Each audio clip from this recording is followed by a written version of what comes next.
আপনার ফেসবুকের ফটো কিংবা ভিডিও আপনি ডিলিট করে দিয়েছেন, সেই ফটো কিংবা ভিডিও আপনি কিভাবে আপনারা আপলোড করবেন সেই প্রসেসটা আপনাদেরকে দেখাবো। তার জন্য আপনারা চলে যাবেন ফেসবুক অ্যাপসে। তো ফেসবুক অ্যাপসে আসার পর আপনারা আপনাদের প্রোফাইলে ক্লিক করবেন। প্রোফাইলে ক্লিক করার পর উপরে দেখতে পারবেন 3 ডট মেনু। তো আপনার 3 ডট মেনু এখানে ক্লিক করবেন। এখানে ক্লিক করার পর আপনারা এখানে খুঁজে বের করবেন সেটিংস অ্যান্ড প্রাইভেসি অথবা সেটিংস।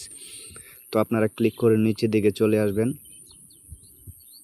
নিচের দিকে আসার পর আপনারা এখানে দেখতে পারবেন অ্যাক্টিভিটি লক। তো আপনারা অ্যাক্টিভিটি লক এখানে ক্লিক করবেন। অ্যাক্টিভিটি লক এখানে ক্লিক করার পর আপনারা এখানে দেখতে পারবেন ডিলিট করার একটি অপশন। তো আপনারা এখানে ক্লিক করবেন ডিলিটের। তো এখানে ক্লিক করলে আপনারা দেখতে পারবেন কত সালে আপনারা কত তারিখে এই ভিডিওটি অথবা ফটোটি ডিলিট করে দিয়েছেন এখানে শো করবে। তো আপনি যেই ফটোটি অথবা ভিডিওটি ডিলিট করেছেন সেটি নতুন করে আপলোড করার জন্য আপনারা কি করবেন, টিক মার্ক এখানে ক্লিক করবেন। আপনি চাইলে তো আপনি সবগুলা টিক মার্ক দিয়ে নেবেন। তো আপনার যতগুলা ফটো ভিডিও ডিলিট করে দিয়েছেন উপরে অল অপশনে ক্লিক করলে আপনারা সবগুলা তো সিলেক্ট হয়ে যাবে। এরপর আপনারা এই যে ক্লিক করবেন, এই যে এখানে ক্লিক করবেন।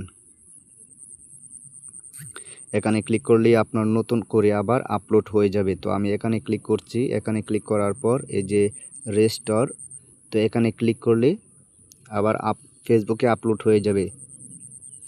তো আপনারা একটু ওয়েট করেন। তো আপনারা দেখতে পাচ্ছেন এই ভিডিওটি আপনারা এখানে ছিল, এটা আবার নতুন করে আমার প্রোফাইলে চলে গেছে। তো আমি এখানে প্রোফাইলে চলে যাচ্ছি। প্রোফাইলে আসার পর আপনারা দেখতে পারবেন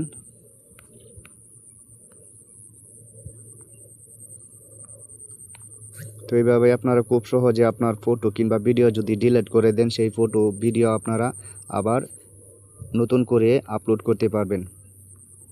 তো এই হলো আজকের ভিডিওটি দেখে যদি এই যে এই ফটোটি এই ভিডিওটি আর এই ভিডিওটি ডিলিট করে দিয়েছিলাম সেটি আবার নতুন করে আপলোড হয়ে গেছে। তো এইভাবে আপনারা খুব সহজে আপনার ফেসবুকের ফটো কিংবা ভিডিও যদি ডিলিট করেন আবার নতুন করে আপলোড করতে পারবেন। ভিডিওটি দেখে যদি আপনাদের কাছে ভালো লাগে অবশ্যই লাইক, কমেন্ট, শেয়ার এবং সাবস্ক্রাইব করতে ভুলবেন না। ধন্যবাদ। আর আপনি ফেসবুক পেজ থেকে যদি দেখে থাকেন অবশ্যই ফলো করে রাখবেন। ধন্যবাদ।